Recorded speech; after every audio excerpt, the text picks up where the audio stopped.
Not a good fight for Korean Zombie. Boom. Not a good fight for him. Especially at this point of his career. Yeah.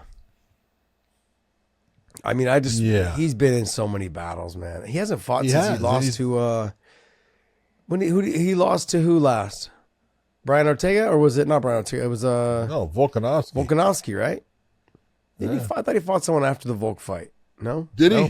No, he didn't. No. Nope. Man. Yeah. And that's over a year ago at this point. Jeez. Yep. I mean, he took a lot of damage. He took a beating in that fight. It wasn't even close. He took a beating.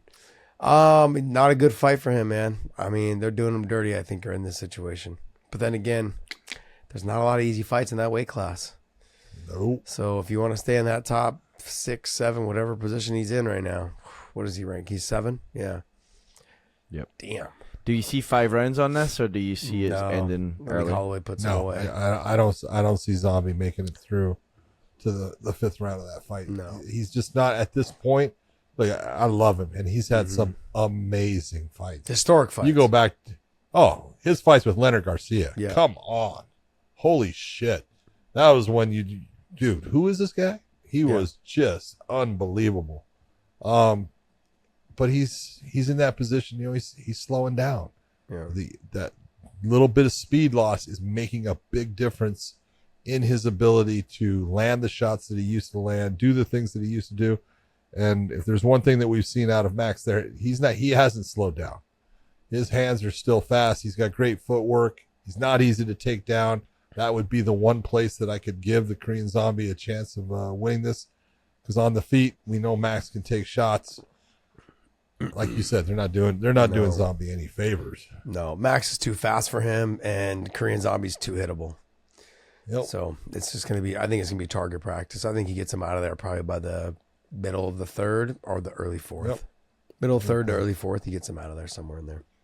Next. All right, let's look at this next one. Headlining in Nashville. Chris Sandhagen and I'm already nervous. This is the fight that I said they should make. They made it. That's outstanding. Corey Sandhagen at number 4, being a man and jumping and into that cage and saying, you know what? Bring me the guy that's at number 11. Because look, no one really wants to go down when you're in Sandhagen's position. Sandhagen now has won his last, 2? I want to say the last 2 he had, he lost to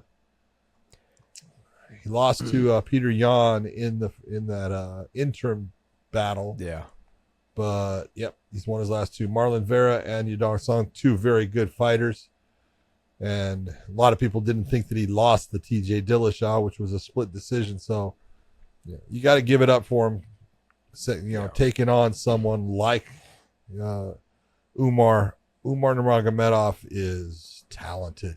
So is Corey. They do things differently. Mm-hmm. They have different strengths, but they also match up pretty well in a lot of areas. And you look and you go, on the feet, they both have different talents. Both are outstanding. The wrestling, I got to go with Umar. He's become very proficient with the wrestling and stuff. But Sandhagen has proven he's not easy to take down. And this is a great matchup. I love it. His wrestling, when he first walked into the gym at 19, 20 years old, his wrestling wasn't great.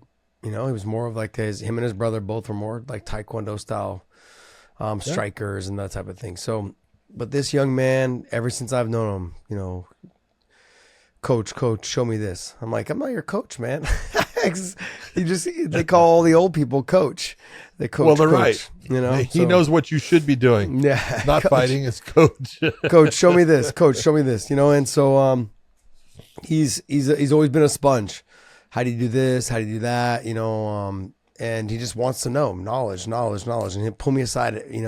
During practice, pull me aside after practice.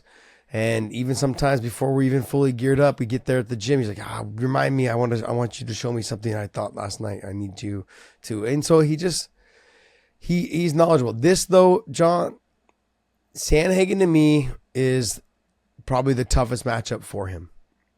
Yeah. When I look at the rest of the fighters in this weight class for him to fight, he's the toughest fight for him. It's right up there. Yeah. I admit that. I agree with you. Yeah. But I think take a look. outside of like Henry, and no, I think just Henry and the champ are probably the two, that I think would give him the hardest time. I think Peter Yan would also give him a very difficult time, but I look at all the other fighters that are on there, and look, it's a fight, anything can happen. But Corey Sandhagen's the toughest fight for him because on the feet he's a sniper. He makes you miss just by a little bit. So if Umar leaves himself out of position, he will pay for it. And let's not sleep on Corey Sandhagen's grappling game. Now, I know how good Umar is on the ground. He's gotten a lot better in defending submissions. He's gotten a lot better in his ground control and avoiding being put, with his head on the outside, getting guillotined, all those things. He is leaps and bounds since I've last trained with him. Leaps and bounds better because I see the guys that he's working with in the gym. And he just lets it he's almost like a John Fitch. He'll sometimes let you blow your arms up, hanging out like in these guillotines because he knows I'm good. But guys like Corey Sandhagen are phenomenal all the way around. They got good grappling. They got a kind of like a really good guard game or a hook sweep game. Good with the armbar triangle game because of the long limbs. He's going to be easier to take down. I think Umar's definitely going to dominate the wrestling. He's just got to make sure he doesn't leave his neck in the wrong spot. And on the feet, he throws a lot of spinning kicks, or he throws a lot of side kicks. He throws he kind of lunges in off the side kick into the straight left.